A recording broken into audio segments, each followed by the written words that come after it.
அனைவருக்கும் வணக்கம். பாரம்பரிய திருவள்ளுவர் குலவம்சம் பிரசன்ன ஜோதிடர் சுப மாரிமுத்து திருப்பூரிலிருந்து இந்த பதிவு உங்களுக்காக. ஐயா வணக்கங்க ஐயா. வணக்கம் ஐயா. ஐயா இப்போது மக்கள் சார்பாக ஒரு கேள்வி இன்றைக்கி நான் கேட்கலான் இருக்கேன். கேளுங்க ஐயா. ஐயா, அதாவது இந்த ஜாதகத்தில் முடக்கு இருக்கு, ஜாதகத்தையும் முடக்கிருச்சு, கண்டிப்பாக அதனால் வாழ்க்கையில் நிறைய பிரச்சனைகள் அப்படின்னு சொல்லி நிறைய பேர் கேட்குறாங்க. கண்டிப்பாங்க ஐயா. இந்த முடக்குங்கிறது என்னங்க ஐயா? அதற்கும் கர்மாவுக்கு ஏதாவது சம்மந்தம் இருக்காங்க ஐயா? ரொம்ப பற்றி சொன்னீங்கன்னா ரொம்ப உதவியாக இருக்குங்க. நல்ல கேள்விங்க ஐயா. இந்த கர்மாவே முதல்ல எங்கேருந்து வருது அப்படிங்கிறது தான் இப்போ நம்ம சொல்ல போகிறோம். இதுவரைக்கும் எத்தனையோ கருத்துக்களெல்லாம் நீங்கள் இந்த உலகத்தில் கேட்டிருப்பீங்க.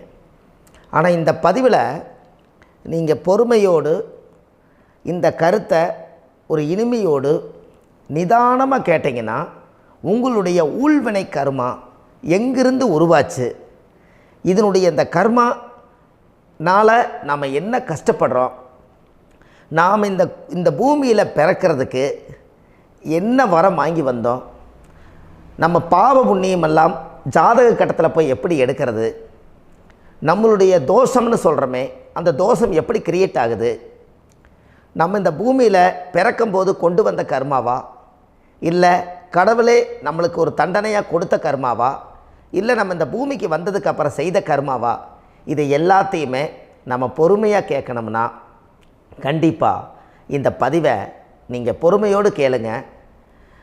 உங்களுக்கு இதில் ஒரு பெரிய ஒரு ரகசியம் ஒன்று அடங்கியிருக்குது. அந்த ரகசியத்தை தான் இன்றைக்கி இந்த உலகத்துக்கு அரங்கேற்றம் பண்ணுறேன்.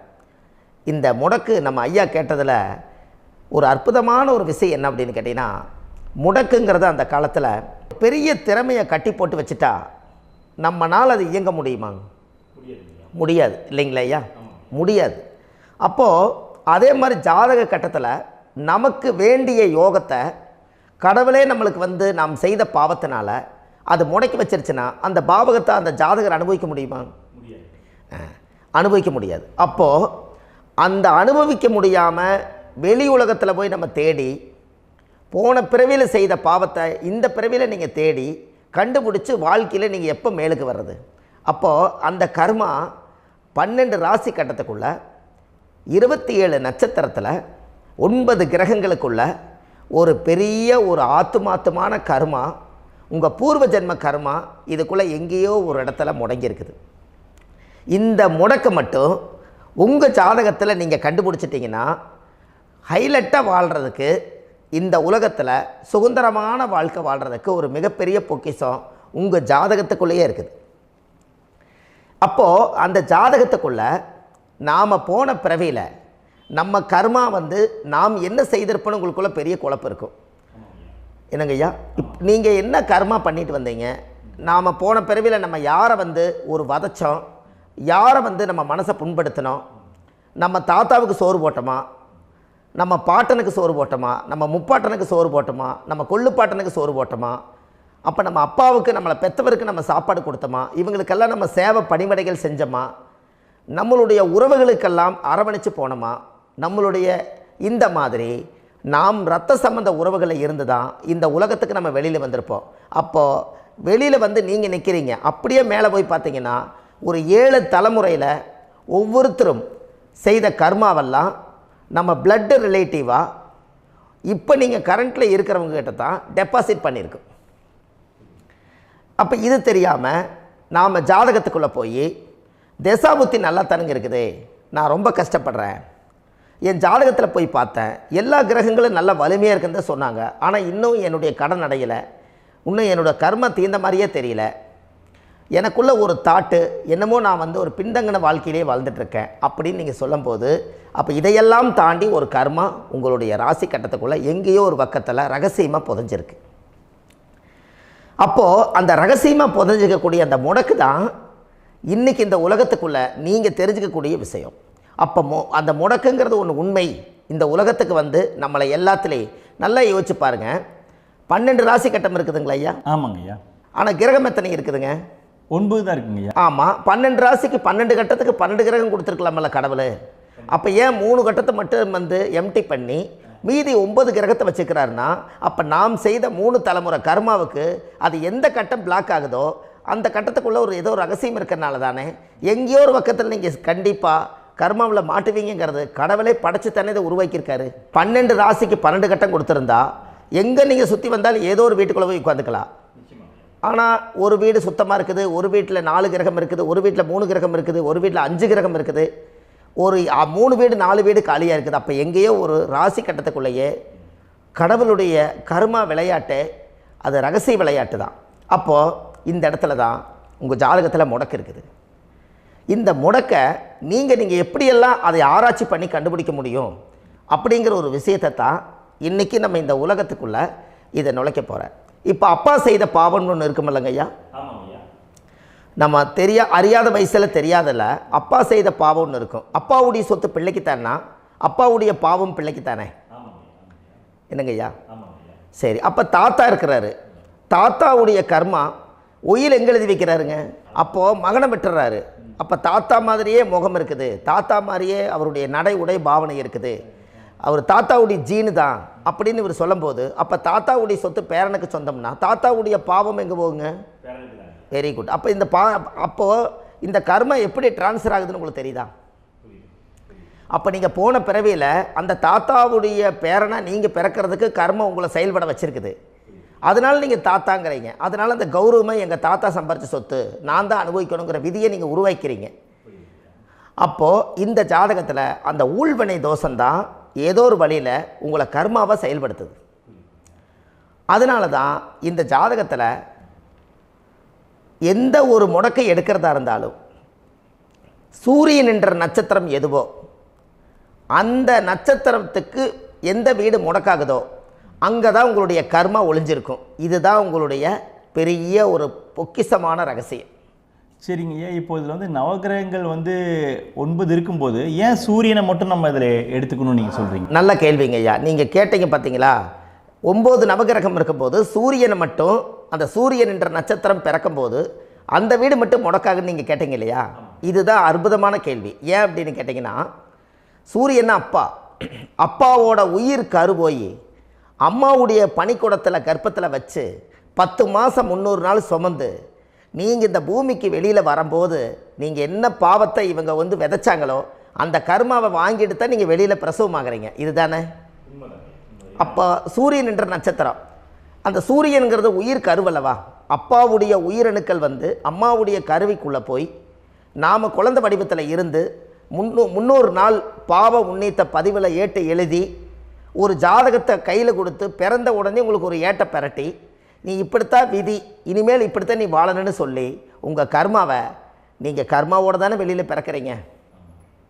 அப்போ சூரியன் என்ற நட்சத்திரம் தானே இந்த உலகத்துக்கு ஒரு பெரிய ஒரு மகத்துவம். இப்போ பாருங்கள், விடிய வரைக்கும் நம்ம முழிச்சிட்ருக்குறோம், காலையில் சூரிய உதயமானால் அவங்கவுங்க செயல்படுறோம். மீதி எல்லா கிரகங்களுக்குமே வெளிச்சத்தை கொடுக்கக்கூடிய சக்தி சூரியனுடைய பிம்ப ஒளிக்குத்தானே உண்டு, என்னங்க ஐயா?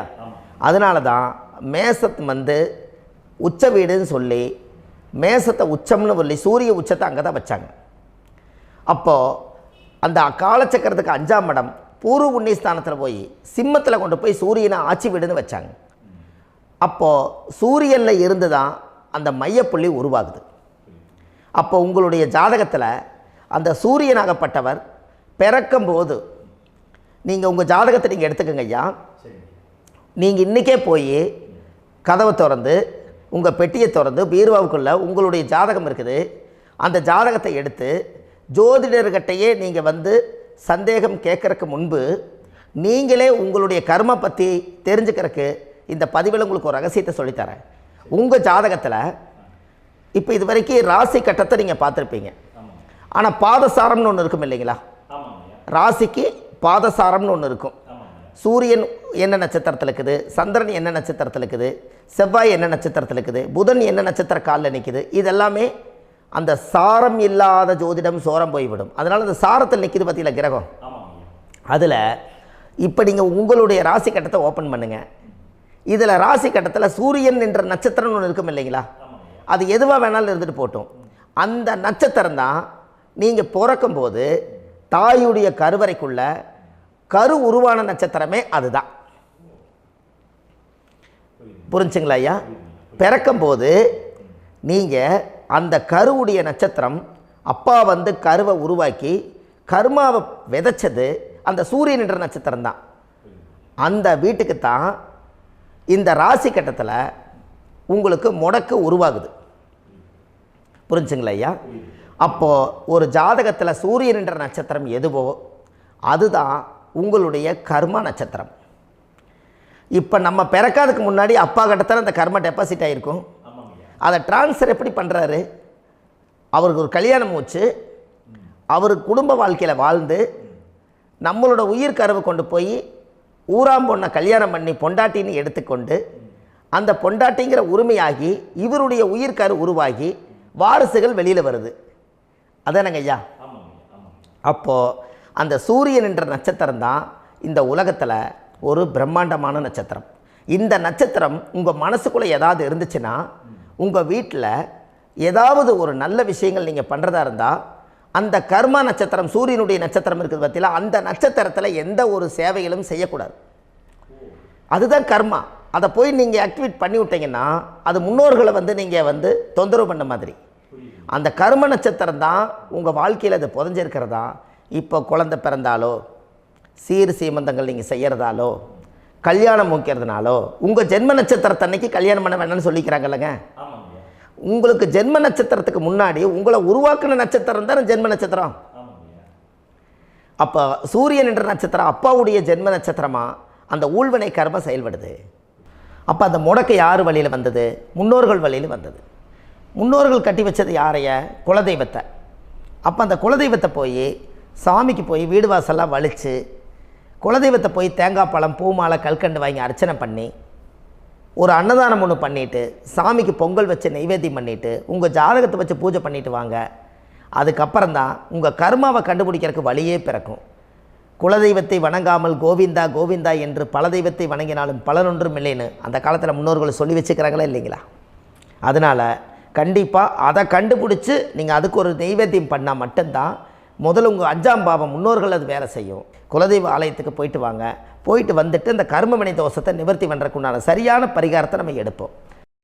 அப்போது உண்மையாலுமே ஒரு ராசி கட்டத்துக்குள்ளே இந்த மாதிரி ஒரு அந்த கர்ம தோஷம் இருப்பதனால இந்த கர்மா தோஷத்துக்கு அந்த முடக்க தோஷங்கிறத நீங்கள் எடுத்து அதை கண்டுபிடிச்சி அந்த சூரியன் என்ற நட்சத்திரம் எந்த ராசி கட்டத்தில் போய் முடக்காயிருக்குதோ அந்த முடக்கு எந்த பாவகம் வந்து நம்மளுக்கு லாக் ஆகிருக்குதோ அந்த பாவகத்துக்கு உண்டான பரிகாரங்கள் அதுக்குரிய ஸ்தலங்கள் அந்த கோவில்களில் போய் சுவாமிக்கு தேங்காய் பழம் பூமாலை கல்கண்டு வாங்கி அர்ச்சனை பண்ணி நீங்கள் இந்த கோவிலுக்குள்ளே போய் உட்காந்து சாமி கும்பிட்டு வந்தீங்கன்னா உங்களுடைய ஜாதகத்தில் இருக்கக்கூடிய அந்த முடக்கு தோசை நீங்கி வாழ்க்கையில் நீங்கள் எதை சாதிக்க வந்தீங்களோ அந்த சாதனையை நீங்கள் சாதிச்சிட்ருப்பீங்க. புரிஞ்சுங்களா ஐயா? ஏன் அப்படின்னா அந்த முடக்கு நட்சத்திரத்துக்குள்ளே தான் ஒரு தோஷம் இருக்குது. இப்போ அந்த காலத்தில் பாருங்கள் ஐயா, முன்னோர்கள் எல்லாம் நிறைய பேர் கோவில் கட்டி வச்சுட்டு போயிருக்காங்களா இல்லைங்களா? இந்த கோவில் எதுக்காக கட்டி வச்சுக்கிறாங்கன்னா அவங்க கட்டினவங்களுக்கும் அந்த முடக்கு தோஷம் இருந்திருக்குது. ராஜாக்கள் இருந்திருக்குது, மன்னர்கள் காலத்தில் இருந்திருக்குது, ஜமீன்தார் காலத்தில் இருந்திருக்குது.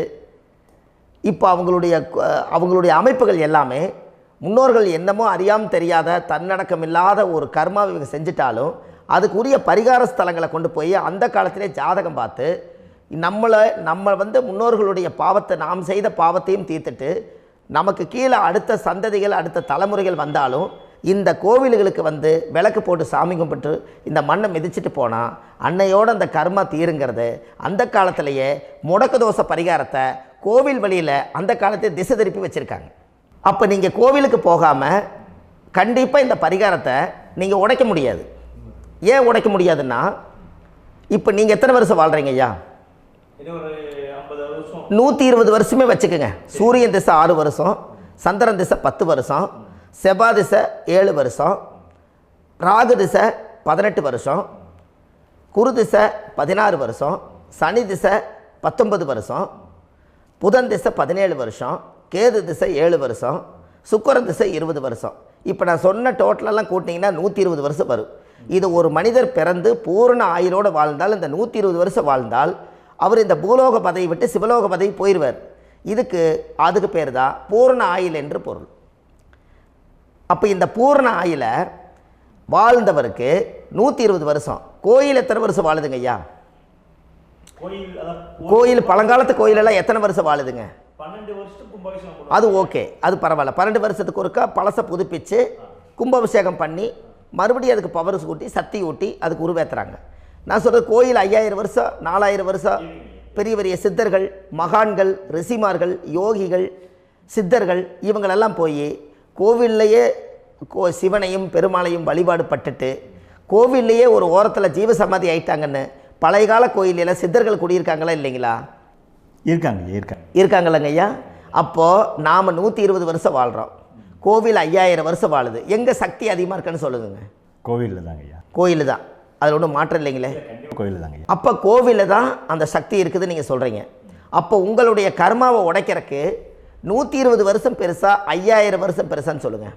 5000 தாங்க. அப்போ 5000 வருஷம் உள்ள அலைகள் எத்தனை அந்த சிவனுக்கு இப்போ சிவன் கோயிலே உங்களுக்கு முடக்கு தோஷத்துக்கு ஒரு கோயில் வருதுன்னு வச்சுக்கோங்க. அந்த கோவிலில் எத்தனை முடக்குகளுக்கு உண்டான கோவில்கள், எத்தனை பழங்களை ஊற்றி சாமிக்கு அபிஷேகம் பண்ணியிருப்பாங்க, எத்தனை பால் கூட ஊற்றிருப்பாங்க, பன்னீர், தேன், இளநீ, மஞ்சள் நீர், திருமஞ்சனம், அபிஷேகம், பொங்கல், நைவேத்தியம் இத்தனையும் செஞ்சு அந்த சிவனை சிவனாக பார்த்து அந்த கருவறைக்குள்ள ஒரு கிராணங்கள் வரும்போதும் கூட பாதுகாப்பு பண்ணி வச்சு நல்ல சக்தியோடு அந்த கருவறையை புத்தியோடு அவங்க வேலை செஞ்சு அந்த காலத்தில் வச்சுருக்காங்களா இல்லைங்களா? அப்போது நம்ம வீட்டை அவ்வளோ சுத்தமாக வச்சுருக்க முடியுமா? என்னதான் வாஸ்து இருந்தாலும் முடியாது இல்லைங்களா? அப்போது அவ்வளவு ஒரு பவர்ஃபுல்லான கோவில் அந்த முடக்கு தோஷத்துக்குள்ளே ரகசியமாக அந்த கோயில் அடங்கியிருக்குது. உங்கள் ஜாதகத்துக்குள்ளே உண்மையாலுமே ஊழ்வினை கோயில், கர்மவினை கோயில் அதுக்குள்ளே இருக்குது.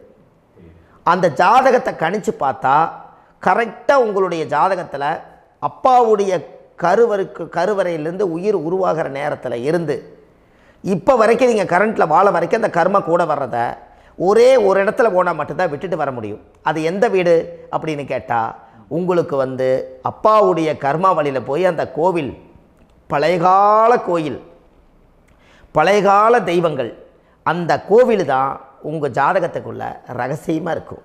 அது ஏன் இந்த பதிவில் உங்களால் சொல்ல முடியாது அப்படின்னா, இந்த பதிவில் ஏன் உங்க சொல்ல முடியாதுன்னா உங்கள் ஜாதகம் தெரியாமல் என்ன கோயிலை நீங்கள் சொல்லுவீங்க? இப்போ பொதுவாக ஒரு நட்சத்திரத்துக்கு ஏதோ ஒரு கோவிலை அவங்க சொல்லி நீங்கள் போயிட்டு வர்றீங்கன்னு வச்சுக்கோங்க. ஆனால் அது வேலை செய்யலைன்னா நம்மளுக்கு என்னங்க இவ்வளோ கஷ்டப்பட்டு போய் அதை பலனடையிலேன்னு கேள்வி கேட்டக்கூடாது. உங்கள் ஜாதகத்தை நீங்கள் கொண்டாங்க, உங்கள் டேட் ஆஃப் பர்த் டயத்தை போட்டு ஜாதகத்தை கணிச்சு நீங்கள் சூரியன் என்ற நட்சத்திரத்துக்கு உங்களுடைய கர்மவினை கோவில் யார், உங்களுடைய முடக்கு யார், ஊழ்வனை தோஷத்துக்கு உண்டானவர் யார், தாய் வழி கர்மா யார், தந்தை வழி கர்மா எது, நீங்கள் பிறக்கும்போது வந்த கர்மா என்ன, இது எல்லாம் கணிக்காமல் பொதுவாக ஒரு கோயிலில் போய் நீங்கள் பாட்டுக்கு சாமி கும்பிட்டு வந்தால் பலன் எப்படி கிடைக்கும்? கண்டிப்பாக கிடைக்காதுங்க ஐயா. என்னங்க ஐயா? அது தெரிஞ்சு பண்ணாதான் சரியா? ஒரு டாக்டர்கிட்ட போகிறீங்க, என்னை அப்படியே ஸ்கேன் பண்ணி ஒரே ஒரு மாத்திரை கொடுங்கன்னு கேட்டால் டாக்டர் கொடுப்பாருங்களா? அவர் என்ன பிரச்சனை இருக்குதோ அதை முதல்ல கண்டுபிடிச்சி ஸ்கேன் பண்ணி பார்த்து ரிப்போர்ட் எடுத்து அது மூலியமாக தான் கொஞ்சம் எடுத்து ஐயா உங்களுக்கு இந்த பிரச்சனை, இதுக்கு தீர்வுக்கு இதுக்குண்டான மெடிசன், இது இப்படித்தான் சாப்பிடணும்னு அது முறையாக சொல்லி அந்த உயிர் வாழ வைக்கிறாரு டாக்டர். அவர் ஒரு தெய்வ வடிவத்தில். கரெக்டுங்களா ஐயா? அப்போ உங்களோட கர்மா எங்கே செயல்படுது அப்படின்னா, இந்த முடக்க நீங்கள் இந்த பதிவில் தெரிஞ்சுக்கங்க. அதுக்குரிய நட்சத்திரம் என்னன்னு தெரிஞ்சு வச்சுங்க. உங்கள் ஜாதகத்தில் சூரியன் என்ற நட்சத்திரத்தை எடுத்துக்கங்க. அந்த வீட்டுக்கு முடக்க இந்த பதிவில் எந்த வீடு லாக் ஆகிருக்குதுங்கிறத நான் உங்களுக்கு இந்த வீட்டில் சொல்கிறேன். அந்த வீட்டு நீங்கள் பாருங்கள், உங்களுடைய லக்கணத்துக்கு அது எந்த வீடு. இப்போ லக்கணத்துக்கு ஒரு 7வது வீடுன்னே வச்சுக்கோங்க. அப்போ லக்கணத்துக்கு 7வது வீடே முடக்கு.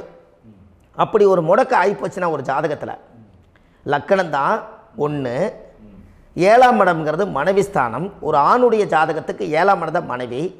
அவருக்கு நல்ல மனைவி அமையாமல் ஆடம்பரம் இருந்தும் வீடு அரண்மனை மாதிரி இருந்தும் அந்த மனைவியை ஒரு சந்தோஷமாக அவர் அனுபவிக்க முடியாது. புரிஞ்சுங்களா ஐயா? சந்தோஷமாக அனுபவிக்க முடியாது. ஏன் அப்படி? 7ஆம் இடத்துல தான் அவரோட கர்மா உட்கார்ந்துருக்குது. கரெக்டாக சொன்னீங்க. 7ஆம் இடத்துல தான் அந்த கர்மா உட்கார்ந்துருக்குது. அப்போ அந்த 7ஆம் இடத்துல இருக்கக்கூடிய அந்த கர்மா போன பிறவியில் நீ மனைவிக்கு சோறு போடாமல் மனைவியை கட்டி வச்சு அடிக்கிறதும், மனைவியை துன்புறுத்துறதும், அந்த மனைவி இருக்கவே இன்னொரு வாழ்க்கைக்குள்ளே போகிறதும், இங்கே வாழ வேண்டிய தாம்பத்திய சந்தோஷத்தை கொண்டு போய் இன்னொரு இடத்துல கொடுக்கறதும், தெரிஞ்சிருந்தே நம்மளுடைய மனசுக்குள்ளே திருடுத்தனமாக வாழ்கிறதும், இது எல்லா கர்மாவும் போன பிறவியில் நாம் செய்த ஊழ்வினை கர்மா தான் உங்கள் ஜாதகத்தில் 7ஆம் இடம் முடக்கு. அப்போ அந்த 7ஆம் இடம் முடக்கா இருந்துச்சுன்னா கண்டிப்பாக உங்கள் ஜாதகத்தில் நீங்கள் என்ன அனுபவிச்சிட முடியும்? நல்ல நண்பர்கள் கிடைக்க மாட்டாங்க, நல்ல ஒரு பார்ட்னர்ஷிப் அமையாது, நல்ல ஒரு நட்பு வட்டங்களில் எதையும் அனுபவிக்க விடாது, ஒரு அங்கீகாரமான உறவுகளில் போய் நம்ம ஸ்ட்ராங்காக நிற்க முடியாது. 7ஆம் இடம் என்பது தாம்பத்திய வாழ்க்கை, பூர்த்தி இல்லாத வாழ்க்கையாக இருக்கும். இப்படியெல்லாம் அந்த ஜாதகத்தில் ஒரு பொதுவாக ஒரு ஜாதகத்தில் 7ஆம் பாவம் முடக்காயிட்டால் இந்த கர்மாவை அவர் அனுபவிச்சுக்கிட்டே இருப்பார். இது எப்போத்தான் அதுக்கு ஒரு தீர்வு வேணுங்கய்யா? அந்த கோயில் எதுன்னு நீங்கள் கரெக்டாக சொன்னீங்க. இப்போ இது மனிதனால் செயல்படுது. மனிதர்கள் தான் கோயிலை கட்டி வச்சாங்க. தெய்வத்தை விட ஒரு காலத்தில் மனிதர்களுக்கு மகிமை ஜாஸ்தி. ஏன்னா சாதாரண ஒரு மண் பூமியாக இருந்த இடத்த மனிதர்கள் தான் கோயில் கட்டி ஒரு மகிமைப்படுத்தி புண்ணியம் பண்ணி வச்சாங்க. மனிதர்களுக்கு சக்தி அதிகம்தான், ஆனால் பிரபஞ்சத்துக்கு அதை விட சக்தி அதிகம் அல்லவா? ஐயா, நீங்கள் கோவிலுக்கு போய் அந்த கர்மா உடைக்கிறதுக்கு கோவிலில் சக்தி இருக்குது, ரைட்டு. ஆனால் நம்ம வீட்டுக்கும் கோயிலுக்கும் ஒரு மிகப்பெரிய தொடர்பு என்னென்னா, அந்த கோயில் கட்டுறவங்க எல்லாமே பழைய காலத்து கோயிலெல்லாம் பாருங்கள், பஞ்சபூதத்தை வச்சு கட்டியிருப்பாங்க. பஞ்சபூதத்தை வச்சு தான் கட்டுவாங்க கோயில். அது உங்களுக்கு தெரியணும் இல்லைங்களா? பஞ்சபூதம்னா நீர், நெருப்பு, காற்று, பூமி, ஆகாயம். இந்த பஞ்சபூதத்தினுடைய சக்திகள் எல்லாம் ஒரே நேர்கோட்டுக்கு என்னைக்கு வருதோ அன்னைக்கு தான் அந்த கோவிலுடைய பாலக்கால் போட்டு 1000-2000 வருஷம் நிலச்சி நிற்கிறது. காரணம், இந்த பிரபஞ்சத்தில் பஞ்சபூதம் எப்படி நிலச்சி நிற்குதோ அதுபோல் 5000 வருஷம் நிற்கிறதுக்கு அந்த பஞ்சபூத சக்தி வச்சு தான் சாமி சிலையை பிரதிஷ்டை பண்ணி வச்சுருப்பாங்க. அதனால தான் இந்த கோயில்கள் எல்லாம் 5000 வருஷமாயும் எத்தனையோ கிராணங்களை எல்லாம் தப்பிச்சிருக்கிறதுக்கு காரணம். அப்பேற்பட்ட புண்ணிய ஸ்தலம் உங்களுக்கு எதுன்னு தெரியணும் அல்லவா? என்னங்க ஐயா? அப்பேற்பட்ட புண்ணிய ஸ்தலம் உங்களுக்கு எதுன்னு தெரிஞ்சால் தானே நீங்கள் போய் செய்ய முடியும், இல்லாட்டி கண்டிப்பாக தெரியாது. அப்போ இந்த முடக்கு தோஷத்தை கடவுள்கிட்ட கொண்டு போய் ஒப்படைக்கணும். நாம் பிறக்கும் போது கொண்டு வந்த கர்மாவை நாம் இருக்கும் காலத்தில் கொண்டு போய் இந்த கர்மாவை சுத்தப்படுத்தி, நீங்கள் பாவ ஆத்மாவை இந்த பூமியில் பிறந்து பூலோகத்தில் எல்லா புண்ணியத்தையும் செஞ்சுட்டு இந்த பூலோகத்தை விட்டு நீங்கள் போகும்போது புனித ஆத்மாவாக போகணுன்னா உங்கள் கர்மாவை கொண்டுட்டு போகாதீங்க, கர்மாவை நிவர்த்தி செய்யுங்க. என்னங்க ஐயா? அப்போ கர்மாவை சுத்தப்படுத்துங்க. கர்மாவை சுத்தப்படுத்திட்டு உங்களுக்கு பிறக்கிற குழந்தைகளுக்கு அந்த கர்மாவை டிரான்ஸ்ஃபர் பண்ணாமல் உங்களோட நில் பண்ணுங்க. ஒரு உதாரணம் சொல்லட்டுங்களா ஐயா? ஒரு காந்தம் ஒன்று இருக்குது இல்லைங்களா? ஒரு காந்தம்ங்கிறது ஒரு தாத்தாவாக வச்சுக்கோங்க. ஒரு இரும்பை கொண்டு போய் வச்சா ஒட்டு மோட்டாதா? அப்போ ஒட்டுனோடனே காந்தம்ங்கிறது தாத்தா, அவருக்கு பிறந்த வாரிசுக்கு அந்த கர்ம டிரான்ஸ்ஃபர் ஆயிருமா? சரி, இன்னொரு இரும்பை கொண்டு போய் வைங்க, ஒட்டு மோட்டாதா? அப்போ அது பேரனுக்கு வைங்க, பேரனுக்கு வந்துருச்சு அந்த கர்மா. இன்னொரு இரும்பை கொண்டு போய் வைங்க, அந்த காந்தத்துக்கு நேர் இன்னொன்று வைங்க, ஒட்டு மோட்டாதா? அப்போ அதை கொண்டு போய் நம்ம கொள்ளு பேரனுக்கு வைங்க. இப்படியே டிரான்ஸ்ஃபர் ஆகி தலைமுறையாக இந்த கர்மா தொடர்ந்துக்கிட்டே இருக்குது. இந்த இடத்துல கொண்டு போய் காந்தத்துக்கு இரும்பு ஒட்டிகிட்டே இருக்குதுல்ல, இந்த இடத்துல ஒரு மரக்கட்டை செஞ்சு கொண்டு போய் கரெக்டாக வச்சுக்கினே போட்டுமா? அந்த மரக்கட்டையை கொண்டு போய் வைக்கிறவர் யார்? மரக்கட்டை வச்சுட்டு அடுத்த வாரிசு புனிதமாக பிறந்துட்டு அந்த மேலே இருக்கிற கர்மாலாம் இந்த அடுத்த இதுக்கு வராதில்ல. இதுதாங்க ஐயா கர்மா. தொடர்ந்து வரக்கூடிய கர்மாவை அதை நில் பண்ணணுங்கிறதுக்கு பேர் தான் இந்த உதாரணத்தை சொன்னவங்களுக்கு. அப்போ நாம் இந்த பூலோகத்தில் நம்ம ஒரு தாயுடைய கருவறையில் இருந்து தொப்புள் கொடி அறுக்கும் நேரம் நாம் என்ன கர்மாவை வாங்கி வந்திருந்தாலும் அதையெல்லாம் ஆராய்ச்சி செய்து ஜாதகத்தில் முழுமையாக கண்டுபிடிச்சி ஒரு காலம் இல்லைனாலும் ஒரு காலம் நம்ம நல்லா இருக்கிறதுக்காக, நம்ம வாரிசுகள் எல்லாம் நலமடைஞ்சு வளமடைஞ்சு வர்றதுக்காக இந்த கர்மா தோஷத்தை கரெக்டாக கண்டுபிடிச்சி சரியான கோவிலுக்கு போய் நீங்கள் கர்மாவை நிவர்த்தி பண்ணி அங்கே பூஜை புனஸ்தானங்கள், சகசரநாம பூஜைகள், ஓமங்கள், வழிபாடுகள் இதெல்லாம் நீங்கள் செஞ்சு உங்களுடைய பாவத்தை எல்லாம் கழித்து உங்கள் ஜாதகத்தவே யோகமாக மாற்ற முடியும். கண்டிப்பாக மாற்ற முடியும். ஏன்னா நம்ம யாரை நம்பி செய்கிறோம்? சரியான கடவுள்கிட்ட வழிகாமிக்க போகிறோம். அப்போ கடவுள் பொய்யாயிருவாரா? ஐயா நம்ம அதாவது அந்த காலத்தை சொல்லுவாங்க, சத்தியுள்ள சாமி கும்பிட்டு புத்தி உள்ள உள்ளே பெக்கணும்னு சொன்னாங்க. 16 வதபதன்னு பெக்கலை, எல்லாம் அறிவோடு பெற்றாங்க. அதனால் எல்லாமே தாய் தந்தைகள் பேச்சை கேட்டாங்க. அன்றைக்கி எல்லாருமே தாய் தந்தைகளுக்கு தூணாக நின்னாங்க. அப்போ அந்த காலத்தில் சத்தியுள்ள சாமி கும்பிட்டு புத்தி உள்ள உள்ளே பெக்கணும்னு சொல்லி அன்றைக்கி அறிவோடு பெற்று இந்த கர்மாவை ஆளுக்கு ஒரு கர்மாவை டிரான்ஸ்ஃபரை பிரித்து எல்லாரும் சுத்தப்படுத்தினாங்க. இன்றைக்கி நம்ம ஒரு குழந்தை 2 குழந்தை பெற்று வச்சுருக்கோம். அவங்களுக்கே இவ்வளவு கர்மா வந்துருச்சுன்னா இந்த குழந்தைகளுக்கு என்னைக்கு இந்த கர்மாவை போய் கண்டுபிடிச்சி நீங்கள் எப்போ சரி பண்ணுவீங்கன்னு. அப்போ இந்த வாழ்க்கையில் ஏதோ ஒரு பிரபஞ்ச சக்தி நம்மளை அறியாமல் என்னமோ ஒரு இயக்கத்தில் கொண்டு போய் விட்டுருச்சுங்களா? அப்போ இனிமேலாவது இந்த கர்மாவில் இருந்து கண்டிப்பாக நம்ம நிவர்த்தி ஆகணும்னு சொன்னால் இந்த முடக்கு தோஷத்தை யாரெல்லாம் கண்டுபிடிச்சி இந்த ஊழ்வினை கர்மாவில் இருந்து நாம் கருவறையில் சுமக்கும் போது 10 மாதம் நீங்களாம் என்னென்ன நினச்சிருப்பீங்க? அதாவது கருவறைக்குள்ள கருப்பாக ஒரு பிண்டம் இடப்பக்கம் கிடக்கையில் இந்த பூமிக்கு வரும்போது நீங்கள் என்னென்ன நினச்சிருப்பீங்க? இந்த பிறந்ததுக்கு அப்புறம் வந்து தான் அம்மா தெரியுது, அப்பா தெரியுது, தாத்தா தெரியுது, பாட்டி தெரியுது, இந்த உலகத்தில் கண்கொள்ளாத காட்சிகள் எல்லாம் தெரியுது, எல்லாம் தெரியுது. ஆனால் 10 மாதம் உங்கள் வாழ்க்கையில் நீங்கள் இருக்கும்போது நீங்கள் என்னென்னலாம் நினச்சி இந்த பதிவில் இறைவன் கொடுத்தாரோ அதையெல்லாம் அனுபவிக்கத்தான் வந்தீங்க. அதுக்கு இடையில இருக்கிறதான கர்மா. இந்த ஒரு விஷயம் உங்களுக்கு கிடச்சிருச்சுன்னா நீங்கள் எல்லாருமே ராஜயோகமாக பிழைப்பீங்கள்ல. இதில் ஏழை பணக்கார யாரையுமே சொல்ல வரல. அவங்க பிறக்கும்போது புண்ணியத்தை பொறுத்து தான் போன ஜென்மத்தில் நம்ம என்ன புண்ணியங்கள் பண்ணி வச்சோமோ அந்த புண்ணியத்தில் இன்றைக்கி நல்லா வாழ்கிறாங்க. ஒருத்தர் கேட்டார், என் ஜாதகத்தில்ங்க எங்கூட படித்தவர் இடம் வாங்கிட்டார், வீடு வாசல் கட்டிட்டார், தொழில் பண்ணிட்டார், நல்லா இருக்கார், ஆனால் நான் இன்னும் அப்படியே தான் இருக்கிறேங்கன்னு ஒருத்தர் கேட்டார்.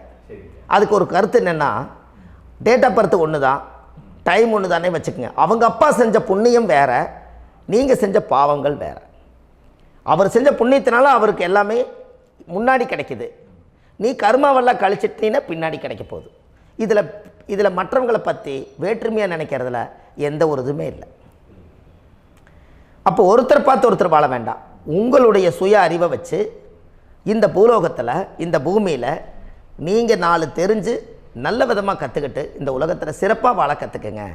அதுக்கு அந்த ஊழ்வினை தோஷத்தை கண்டுபிடிங்க. உங்களுக்குன்னு ஒரு முடக்கு இருக்குதுங்கிறத இன்றைக்கி நீங்கள் எழுதி வைங்க. அதை எப்படியாவது கண்டுபிடிங்க, அதை தேடுங்க. ஒரு முறை நீங்கள் ஜாதகத்தை கொண்டு வாங்க. அந்த ஜாதகத்தை கொண்டு வந்து உங்கள் பாவகத்தில் எத்தனாம் பாவம் முடக்காயிருக்குதுன்னு பாருங்கள். அந்த பாவகம் முடக்காயிருச்சுன்னா உங்கள் வாழ்க்கையில் அதிலிருந்து உங்களால் வெளியில் வரவே முடியாது, கண்டிப்பாக வர முடியாது. அதை நீங்கள் கண்டுபிடிச்சா மட்டும்தான் நீங்கள் மேலே வர முடியும். ஏன்னா நிறைய பரிகாரங்கள், பூஜைகள், யாகங்கள், ஓமங்கள் எல்லாம் செய்து வச்சும் கூட அந்த கர்மவினைக்கு உண்டான கோவிலுக்கு போய் அந்த 5000 வருஷ பழமை வாய்ந்த தெய்வத்துக்கிட்ட போய் நீங்கள் முறையிட்டு விளக்கு போட்டு உங்கள் கர்மத்தை எல்லாம் நான் நீ தான் தீர்த்து கொடுக்கணும்னு சொல்லி நம்பிக்கையோடு நீங்கள் போய் அந்த சரணாகதி அடையிறீங்க பாருங்கள், அங்கே தான் உங்கள் கர்மாவை எடுத்து விடுறாரு. அப்போ இந்த ரகசியம் உங்களுக்கு வேணுமல்லவா? அப்போ உங்கள் ஜாதகத்தில் எங்கே முடங்கி அதுக்குரிய கோவில்கள் எல்லாம் என்ன, அதுக்கு தான பரிகாரம் என்ன, அதுக்கு நீர் பரிகாரம் என்ன, யாத்திரை பரிகாரங்கள் என்ன, நீங்கள் வீட்டில் இருந்தே செயல்படுத்தக்கூடிய பரிகாரங்கள் என்ன, பரிகாரம் கோவிலுக்கு போய்த்தான் நடக்குமா, இல்லை நாம் வீட்டில் வச்சு வணங்குறதுனால நடக்குமா, நாம் செய்யக்கூடிய தர்ம பரிகாரங்கள் என்ன, தான பரிகாரங்கள் என்ன, இப்படி பல விதமாக இருக்கிறனால உங்கள் ஜாதகத்துக்கு எந்த மாதிரி பரிகாரம் கனெக்ட் ஆகுதுங்கிறது தெரியணும். இது தெரியாமல் கண்டிப்பாக உங்களால் செயல்படுத்துறது ரொம்ப கஷ்டம். இதனால் இதை நீங்கள் தெரிஞ்சுக்கணும்னா இப்போ நம்ம பாருங்கள், நீங்கள் அந்த தெரிஞ்சுக்கிட்டாலே உங்கள் வாழ்க்கையில் ஒரு டைம் தான் நீங்கள் தெரிஞ்சுக்க போகிறீங்க. உங்களுடைய கர்மா என்ன, நீங்கள் எங்கே செயல்பட்டு போயிட்டுருக்கிறீங்க, உங்கள் போகிற பாதை சரியா இல்லை அந்த பாதையில் முள்ளு கல் இருக்குதா, இது எல்லாம் உங்களுக்கு தெரியலனா இந்த முடக்கை கண்டுபிடிக்கக்கூடிய சக்தி வாய்ந்த இந்த கர்மாவை நிவர்த்தி பண்ணுறதுக்கு வழிகள் இருக்குது. அதனால் நீங்கள் கண்டிப்பாக இந்த முடக்கை தெரிஞ்சுக்கணும்.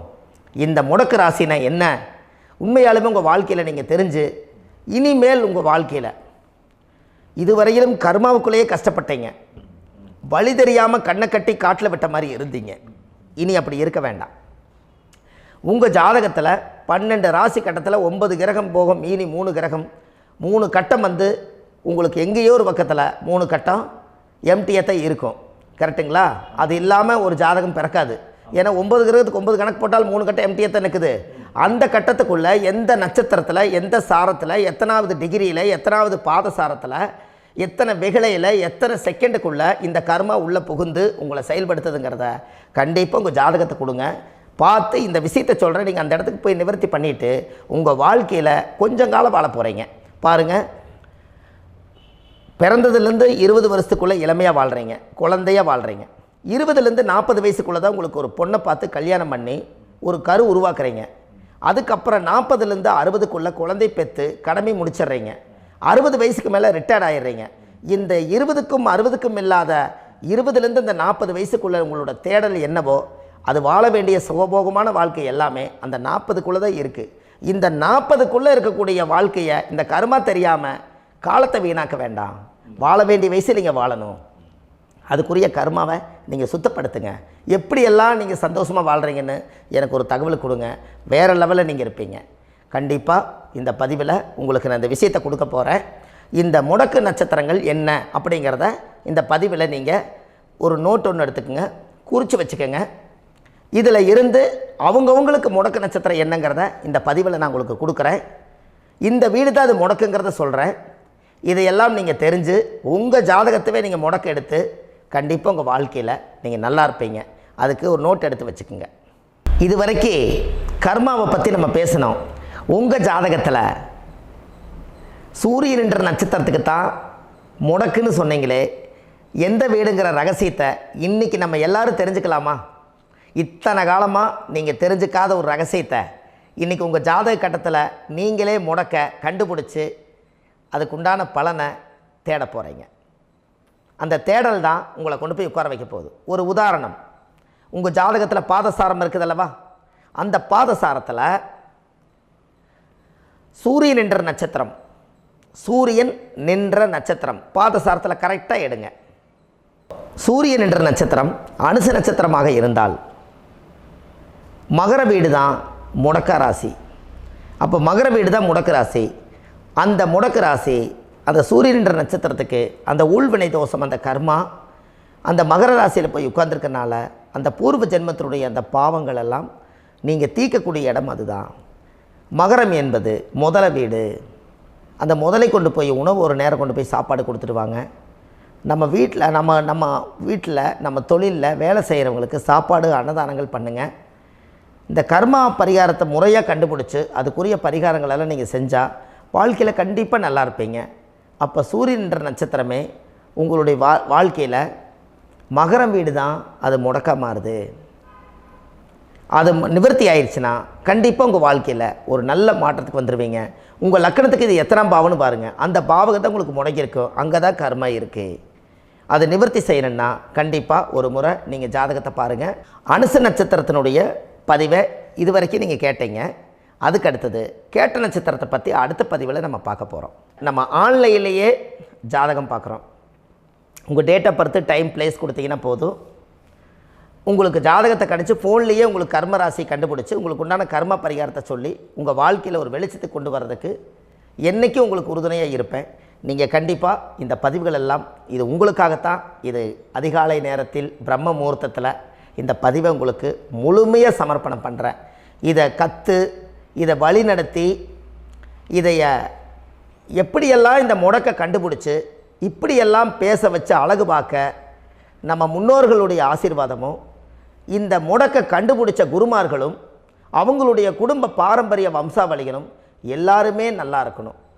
அதுக்காக இந்த நேரத்தில் நான் வந்து அடியேன் சுப மாரிமுத்தாக இருந்து திருப்பூர்லேருந்து இந்த பதிவை உங்களுக்கு நான் கொடுக்குறேன்.